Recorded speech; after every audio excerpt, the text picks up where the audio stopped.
Assalamualaikum warahmatullahi wabarakatuh. Baik, alhamdulillah kita sekarang bertemu lagi pada pembelajaran daring dan mata pelajaran pendidikan agama Islam, khususnya ini kelas 12. Mari kita bersama-sama bersyukur kepada Allah Subhanahu wa taala karena berkat Allah lah, berkat curahan nikmatnya, berkat hidayahnya, kita masih diberi kesehatan sampai hari ini oleh Allah Subhanahu wa taala. Kita masih diberi kesempatan untuk menghirup udara yang begitu segar. Karena kita tidak tahu kapan kita akan diberi suatu sakit, kapan kita akan dicabut nyawa kita tidak ada yang tahu. Maka manfaatkan kondisi sehatmu sebelum datang sakitmu.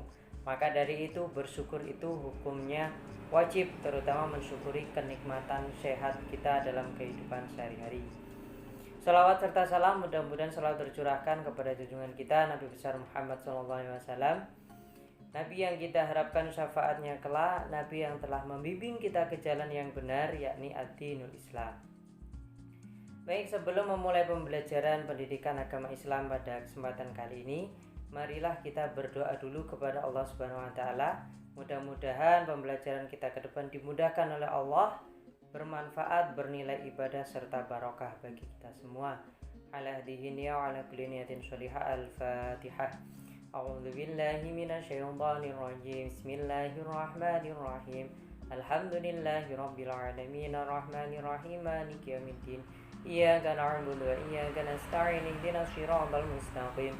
Shiratal ladzina an'amta 'alaihim ghairil maghdubi 'alaihim waladdallin. Amin.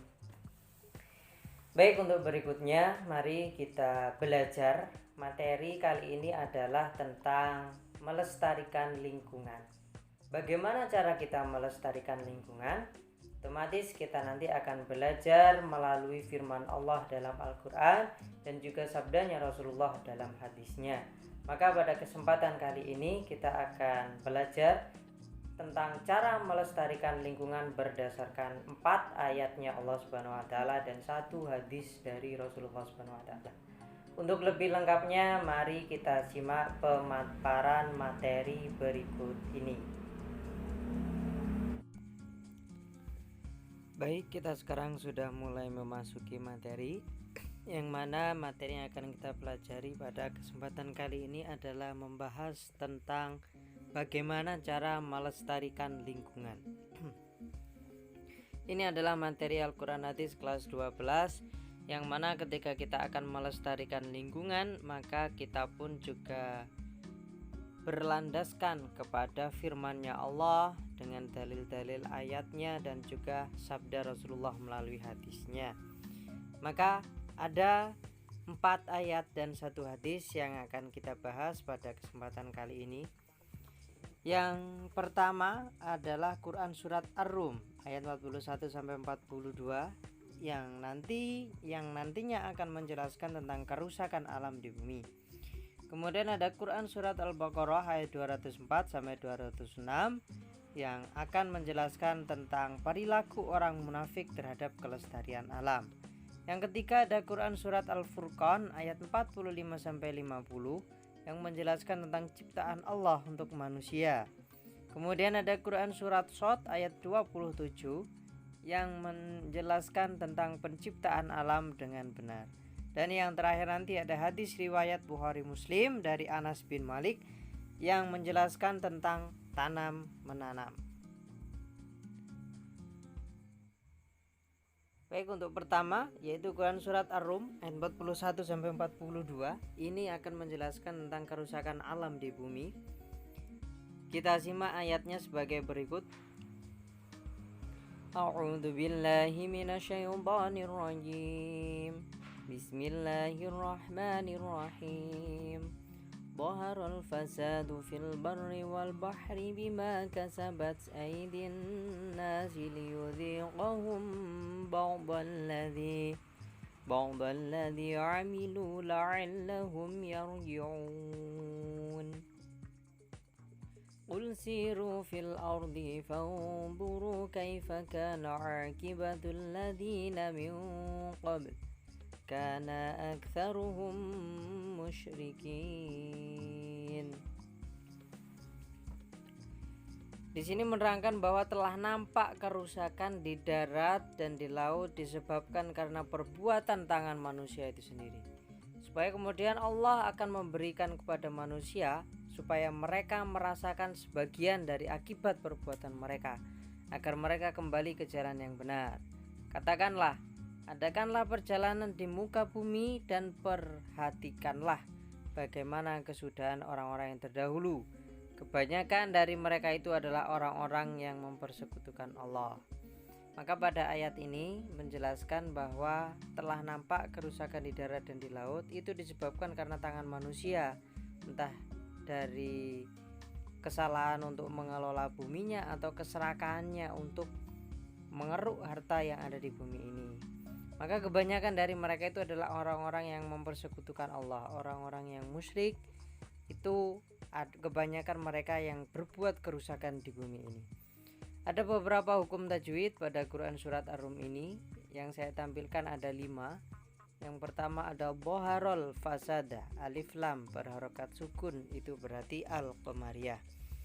Kemudian liyudhiqahum ba'dha, mim sukun bertemu dengan ba, ini disebut dengan ikhfa safawi. Kemudian ada la'allahum yar, mim sukun bertemu dengan ya.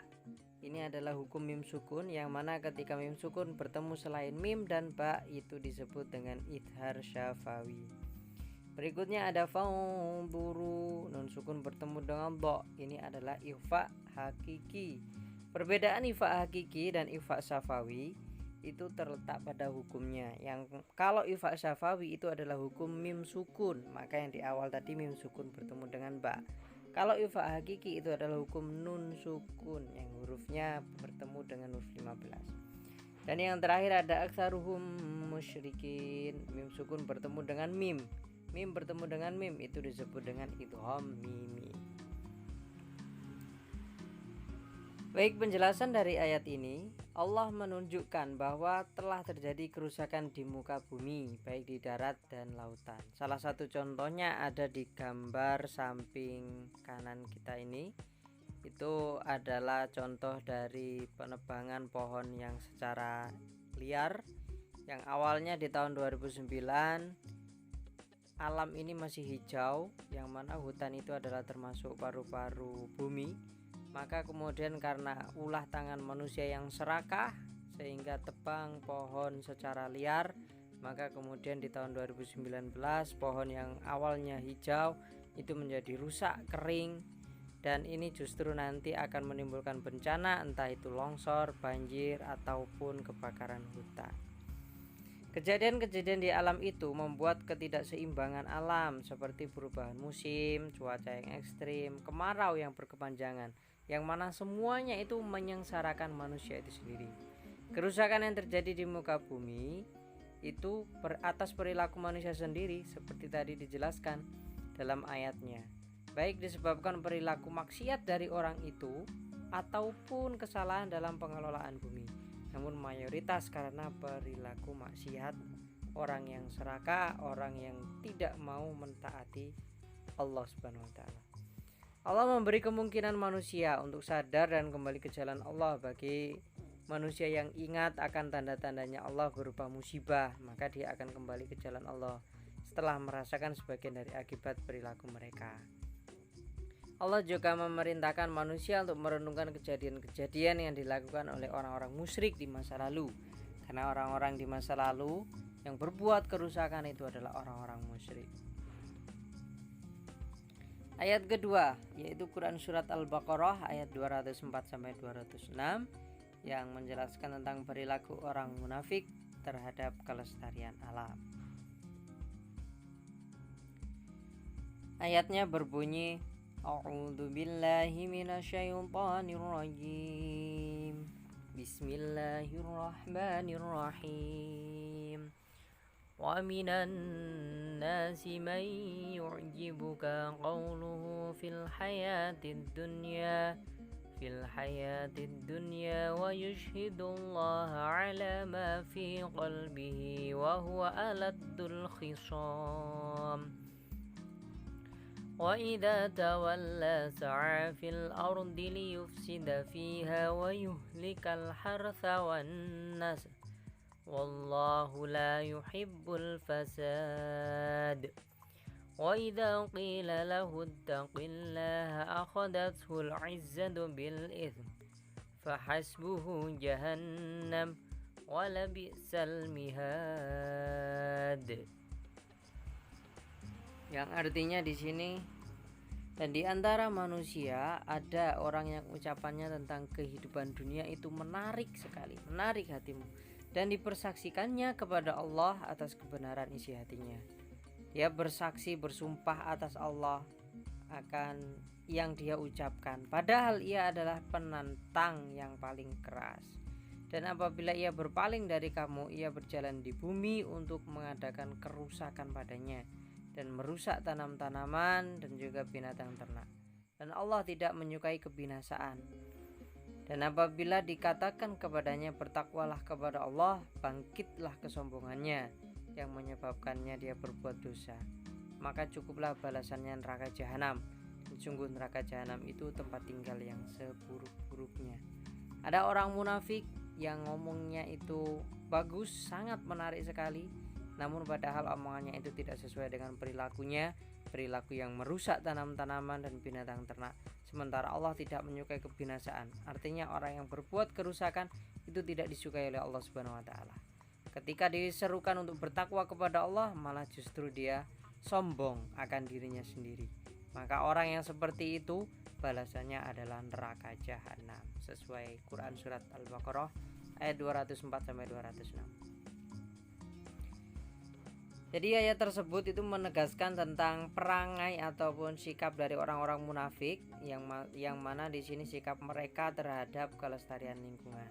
Biasanya orang-orang munafik itu mempunyai ciri pandai berkata-kata. Ucapan mereka itu sangat bagus, sangat menarik. Namun perilaku dan ucapan mereka bertolak belakang. Contohnya, dia mengaku menjaga lingkungan, melestarikan lingkungan, mencintai lingkungan. Namun apabila dia masih membuang sampah sembarangan, itu adalah contoh kecil bahwa ucapannya tidak sesuai dengan perilakunya, dan itu disebut sebagai orang munafik.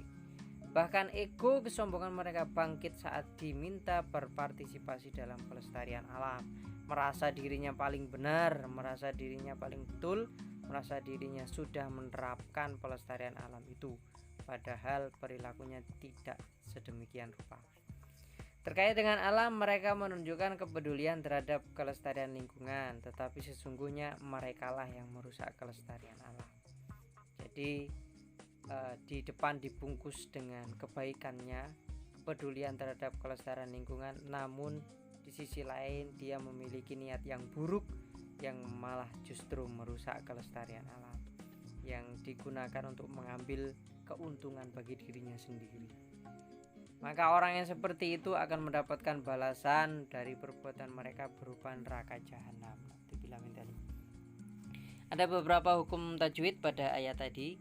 Di sini ada 6 yang saya tampilkan. Yang pertama ada may yu'jibuka, nun sukun bertemu ya, itu adalah idgham bi gunnah. Kemudian berikutnya wa yushhidullaha, lafaz Allah didahului harakat dhammah, itu disebut dengan lafaz Allah yang dibaca tafhim. Kemudian wan nasla, alif lam, setelah itu harakatnya tasjid, berarti itu adalah asyamsiyah.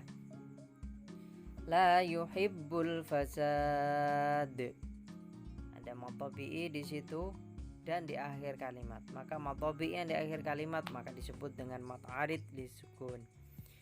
Jahannam, nun bertasjid, itu disebut dengan gunnah. Kemudian attaqillah, lafaz Allah didahului dengan harokat kasrah, itu berarti dibaca tarqiq. Lanjut pada ayat yang ketiga. Ayat yang ketiga adalah Quran surat Al-Furqan ayat 45 sampai 50 yang menerangkan tentang ciptaan Allah untuk manusia. Apa saja ciptaan Allah untuk manusia? Kita simak pada ayat berikut ini. A'udzu billahi minasyaitonir rajim. Bismillahirrahmanirrahim. Alam tara ila rabbika kaifa madda dhilla walau sya'a laja'alahu sakinan thumma ja'alna asy-syamsa 'alaihi dalila thumma qabadnahu ilaina qabdan yasira wa huwa alladhi ja'ala lakumul laila libasan wan nauma subatan wa ja'ala النهار نشورا وهو الذي أرسل الرياح بشرا بين يدي رحمته وأنزلنا من السماء ماء طهورا لنحيي به بلدة ميتا ونسقيه مما خلقنا أنعاما وأناسيا كثيرا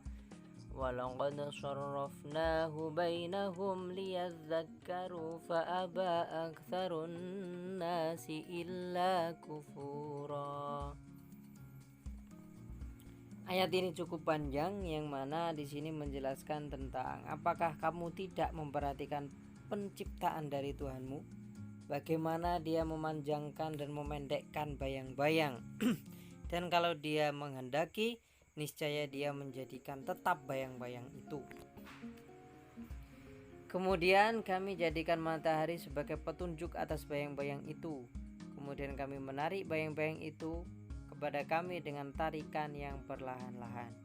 Artinya ketika Allah menciptakan matahari, maka bisa kita lihat bayang-bayang yang ada di bumi ini. Dan bayang-bayang itulah yang mana kemudian untuk menentukan waktu kapan untuk sholat adalah salah satu contohnya. Dialah yang menjadikan untukmu malam sebagai pakaian dan tidur untuk istirahat, dan Dia menjadikan siang untuk bangun berusaha. Artinya dengan matahari itu, ketika matahari terbenam bayang-bayangnya hilang, maka itu adalah waktu untuk istirahat. Ketika matahari naik kembali dan terlihat bayang-bayang, itu siang hari, berarti waktunya untuk bangun, berusaha, bekerja, beribadah dan lain sebagainya. Dialah yang meniupkan angin sebagai pembawa kabar gembira dekat sebelum kedatangan rahmat-Nya. Itu salah satu contohnya adalah hujan. Hujan itu adalah rahmat dari Allah Subhanahu wa taala. Dan kami turunkan dari langit air yang bersih, air yang amat bersih melalui hujannya itu tadi, agar kami menghidupkan dengan air itu negeri atau tanah yang mati. Karena tanah ini pasti butuh siraman air, dan disiram oleh Allah dengan air hujan. Ini adalah salah satu bentuk rahmat dari Allah Subhanahu wa taala. Dan agar kami berminum dengan air itu sebagian besar dari makhluk kami. Ini adalah tanaman contohnya. Tanaman membutuhkan air yang kemudian diberi oleh Allah Subhanahu wa taala melalui hujannya. Binatang-binatang ternak dan manusia yang banyak itu pasti juga membutuhkan air. Dan sesungguhnya kami telah menggilirkan hujan itu di antara manusia supaya mereka mengambil pelajaran daripadanya. Maka kebanyakan manusia itu tidak mau kecuali mengingkari nikmat. Maka kita diwajibkan untuk mensyukuri nikmat. Jangan sampai kita kufur atau mengingkari terhadap nikmat Allah tersebut. Ayat ini menunjukkan bahwa Allah telah mengatur alam semesta sedemikian rupa, mulai dari rotasi bumi, matahari, bulan, bintang dan lain sebagainya, sehingga segala sesuatunya itu menemukan hikmah dan manfaatnya. Matahari bermanfaat untuk menyinari dunia dan bahkan untuk mengeringkan cucian baju. Kemudian bulan nanti itu bermanfaat ketika matahari tenggelam, maka bulan memberi cahaya pada waktu malam hari. Harmoni alam itu menunjukkan kekuasaan Allah.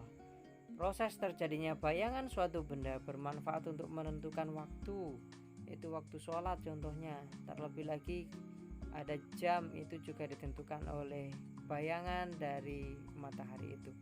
Bahkan menjadikan waktu-waktu tertentu sesuai fungsinya. Untuk istirahat itu adalah malam, untuk mencari nafkah itu siang hari dan lain sebagainya. Semuanya itu berguna bagi manusia. Demikian pula hembusan angin. Kalau tidak ada angin maka suhu udara akan terasa panas, akan terasa di sini tidak nyaman, terasa sumuk begitu. Kemudian bergiliran hujan, air memberi andil keberlangsungan kehidupan di bumi. Semua menjadi pelajaran bagi orang-orang yang mau belajar. Bumi ini pasti juga membutuhkan air, maka diturunkan hujan oleh Allah. Keteraturan dan harmoni di alam memberi pesan agar manusia sebagai khalifah Allah untuk menjaga kelestarian alam sebaik mungkin. Maka kita hukumnya wajib untuk melestarikan alam sebagaimana Allah telah menciptakan alam ini dengan teratur, dengan indah. Ada beberapa hukum tajwid 6 yang saya tampilkan di sini. Yang pertama ada walau syaa la ja'ala. Itu adalah mad wajib muttasil yang mana mad tabi'i bertemu hamzah dalam satu kalimat. Kemudian ada qabdhan, ba sukun, itu adalah qalqalah. Terletak di tengah berarti itu adalah qalqalah sugro. Yasiro. Nah, kalau ini tidak waqaf maka dibaca yasiron karena itu tanwin. Namun ketika waqaf maka tanwin dibaca panjang, yasiro, dan itu disebut dengan mad iwad. Wa huwallazi arsala, ada mad tabi'i bertemu hamzah di lain kalimat, itu adalah mad jaiz munfasil. Busyram baina, tanwin bertemu dengan ba, itu disebut dengan iklab. Kemudian ada an'aman, nun sukun bertemu dengan ain, itu disebut dengan idhar halqi. Yang keempat ada Quran surat Shad ayat 27 yang menjelaskan tentang penciptaan alam dengan benar, bahwa semuanya ini diciptakan oleh Allah dalam keadaan yang benar. Ayatnya berbunyi A'udzu billahi minasyaitonir rajim. Bismillahirrahmanirrahim. Wa ma khalaqna as-samaa'a wal arda wa ma bainahuma batila. Dzalika dhannul ladzina kafaru fawailul lil ladzina kafaru minan nar. Yang artinya di sini menjelaskan bahwa dan kami tidak menciptakan langit dan bumi dan apa yang ada di antara keduanya tanpa hikmah. Jadi semuanya pasti ada hikmahnya, semuanya pasti membawa manfaat untuk manusia. Ketika ada orang yang beranggapan bahwa dunia, langit dan bumi ini tidak ada hikmahnya, maka yang demikian itu adalah anggapan dari orang-orang kafir. Dan celakalah orang-orang kafir itu karena mereka akan masuk neraka. Hukum tajwid yang saya tampilkan di sini ada 5. Yang pertama ada khalaqna, qaf sukun di tengah kalimat, itu adalah qalqalah sugro. Kemudian ada wal arda, ra sukun didahului harokat fathah, maka itu disebut dengan ra tafhim. Wa ma bainahuma, ada 2 mad tabi'i di sini, yaitu alif harokat fathah diikuti alif. Kemudian dzalika dhannu, nun bertasjid itu disebut dengan gunnah. Yang terakhir ada minan nar, mad tabi'i di akhir kalimat disebut dengan mad arid lisukun. Allah menegaskan dalam ayat ini bahwa semua ciptaan Allah itu mengandung hikmah, tidak ada yang sia-sia. Hanya orang-orang yang tidak mempercayai Allah saja yang beranggapan demikian. Maka bisa kita lihat gambar yang di samping kanan kita. Allah menciptakan bumi secara teratur, mulai dari matahari, pohonan, hewan, tumbuhan, tanaman, manusia, dan lain sebagainya, serta isinya yang ada di bumi ini, semuanya membawa manfaat, tidak ada yang sia-sia. Makhluk sekecil apapun juga membawa manfaat. Contohnya adalah nyamuk. Nyamuk itu makhluk yang kecil sekali, seolah-olah itu merugikan manusia, karena ketika menggigit manusia maka manusia akan menjadi gatal. Namun ada juga hikmahnya. Hikmahnya adalah dengan nyamuk maka tumbuhlah beberapa pabrik, perusahaan yang memproduksi obat nyamuk. Nah, dari perusahaan atau pabrik itu pasti juga membutuhkan karyawan. Nah, karyawan ini otomatis mendapatkan rezeki dari pabrik itu. Nah, pabrik atau perusahaan itu bisa berjalan selama ada nyamuk. Kalau tidak ada nyamuk, maka orang-orang ataupun pegawai di pabrik itu tidak akan mendapatkan rezeki.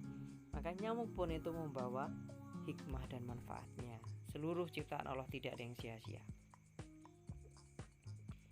Yang kelima, sekaligus terakhir, ini adalah hadis riwayat Bukhari Muslim dari Anas bin Malik tentang anjuran untuk menanam tanaman. Hadisnya di sini menjelaskan bahwa hadatsana Yahya ibnu Yahya wa Qutaibah ibnu Sa'id wa Muhammad ibnu Ubaid al-Hubayri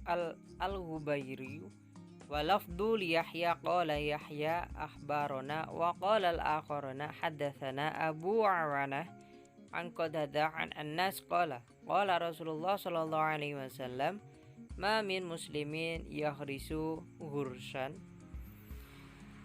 aw yazra'u zar'an fayakulu minhu tayrun aw insanun aw bahimatun illa kana lahu bihi shadaqatun. Dari Qatadah dari Anas bin Malik berkata bahwa Rasulullah bersabda, tidaklah seorang muslim menanam pohon, tidak pula menanam tanaman kemudian pohon atau tanaman tersebut dimakan oleh burung, manusia atau binatang, melainkan menjadi sedekah baginya.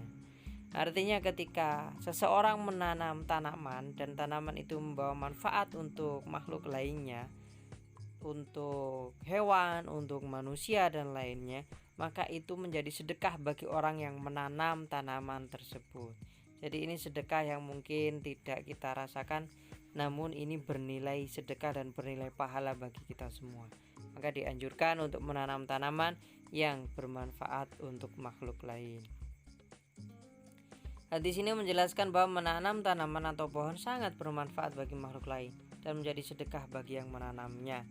Ketika kita contohnya menanam pohon kelapa, kemudian pohon kelapa itu berkali-kali untuk dikonsumsi baik oleh manusia maupun hewan ataupun makhluk lainnya, maka ketika bermanfaat untuk makhluk yang lain, itu menjadi sedekah bagi kita yang menanamnya, sedekah yang tidak akan terputus sampai meskipun kita sudah meninggal. Maka ini adalah salah satu bentuk sedekah yang mungkin tidak terasa namun bernilai ibadah dan mendapatkan pahala.